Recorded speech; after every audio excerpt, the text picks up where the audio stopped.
weekend I'm going to do a little yard camping. I'm going to set up a mock power outage situation in my yard, like a prolonged power outage, and show you what you can do if you don't make a warm room inside your house. If you want to come outside and for whatever reason you got to vacate your house for an extended period of time in the winter, I'm going to run through a setup that I have that may or may not inspire you to go out and maybe start assembling some of this stuff. So I'm going to be turning what I have here into an outside warm room for an extended period of time. I'm not going to have a traditional wood hot stove in there. I'm going to use my my Big Buddy propane heater. That's my 5-pound tank, but I have a couple 20-pounders kicking around too, which I'm sure I'll use.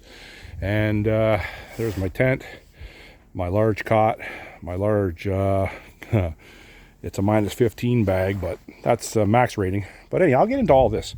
So I'm going to turn all this into this. I'm going to go over the inside in a bit, but anyhow, the outside, as you can see, the name brand is Nordic Legend. It is, I believe, made in Minnesota, and this one's the classic model.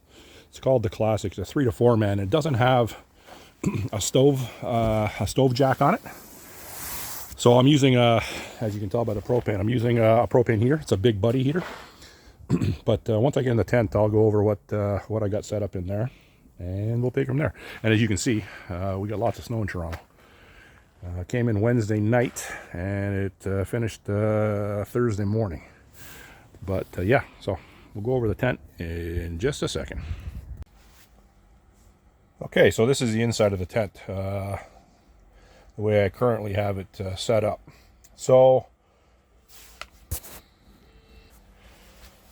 the sleeping bag is obviously here with the cot.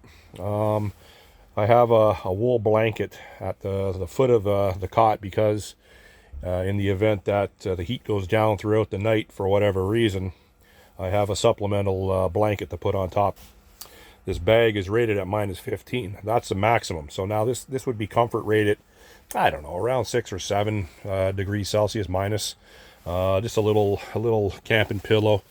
But underneath I have Hike in Nature 9.5 R value blow-up air mattress. And under that is a 330-pound capacity cot. So it's a robust system. I'm a robust guy, overweight, so I need something like this. But yeah, so the sleeping bag itself is very comfortable. This is obviously all car camping or RV camping type scenario. You don't backpack with this stuff because it's ridiculously big. But for this setup, I just store it in the house, and it's there when needed. Up here, I have 2 rechargeable fans and lights, 1, 2, and there's a vent right there. So what I do, I leave this on low to vent out any gases, because I'm going to go over that in a second, the Buddy heater. But I got 2 of them up there. One runs. When one dies, I use the other one, then I charge the other one. Now, I charge everything in here. It's USB-C with my Vitamin Solar generator. That's a 1,548 watt-hour generator with 1,500 watts of peak power, continuous power. Then I think peak on that is 2,000 watts, but I've never ran at 2,000 watts. And on top of that, I have a battery DVD player. I know it's old school, but in the event of the internet's down, you can't stream anything, and you want to keep busy. Like right now, I got an Iron Maiden DVD in there. I got all sorts of concert DVDs and all, from years back. So it's old school, but in the event of a power outage, it might come in handy, which it is today. There's my Buddy heater. That's a Big Buddy heater, 18,000 BTUs. I only run it on half, so it's running, I think 6 or 7,000 BTUs. And yeah, if you put it on high, it's too hot in here. Then the CO2 will trigger the alarm. Now, this is my CO2 detector. sorry, my CO detector, carbon monoxide detector. I have it set at 15 parts per million. Between 0 and 9 parts per million is everyday. It's acceptable. That's common. Between 10 and 25 parts per million, it says that you could have a slight headache and some nausea.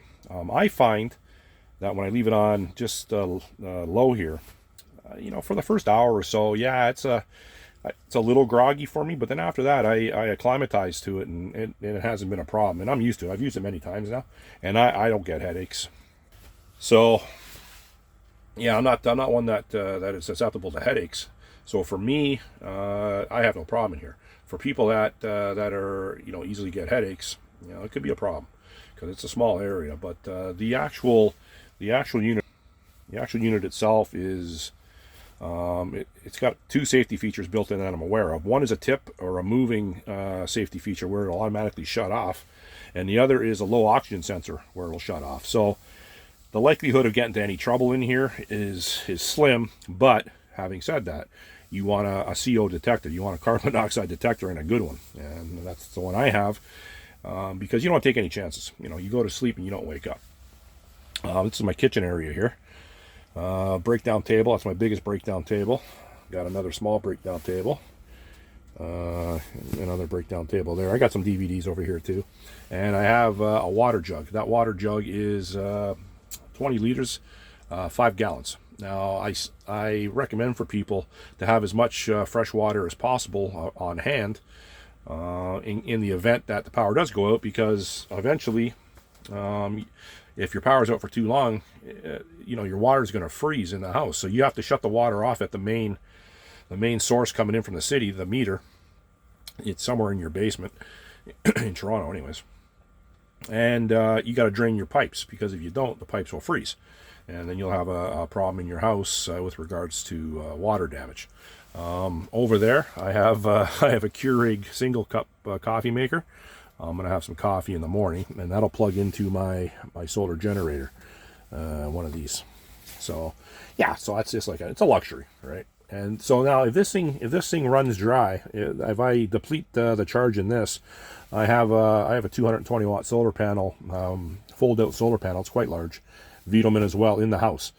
So it would need about 8 hours of direct sunlight to recharge that from 2% to 99%. It takes about, I have another video on my channel with regards to that, and 4 hours of direct sunlight, I went from 1% charge to 53 or 54%. So I'm basing the remainder charge would be another 4 hours, so 8 hours. I have some USB-C LED lights all the way around. It's a nice light, and they last forever. They hardly use any juice. I have another USB-C light that is plugged in to the solar charger. Right now, the string lights are running off the internal battery on that string light mechanism. Over here, what do we got? What do we got here? Temperature. So it's -7 outside and 12 degrees in this tent, and that temperature will go up. I haven't had the heat on for too long, but yeah, I would imagine the heat's going to get around 16 degrees, 16 or 17, and that's fine. That's perfectly fine. Compared to outside -7, it's going to go down to -8 or -9 tonight. On the floor, I have a ground sheet. Then I have some cardboard boxes that I had lying around the house. I put them down just for, insulation on my feet. Then I put down some drop sheets just to soak up any of the water that comes in and out of the tent from the snow, because we got quite a bit of snow in Toronto on Wednesday.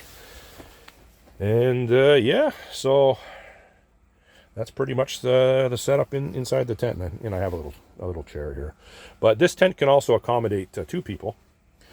I have 2 of these cots.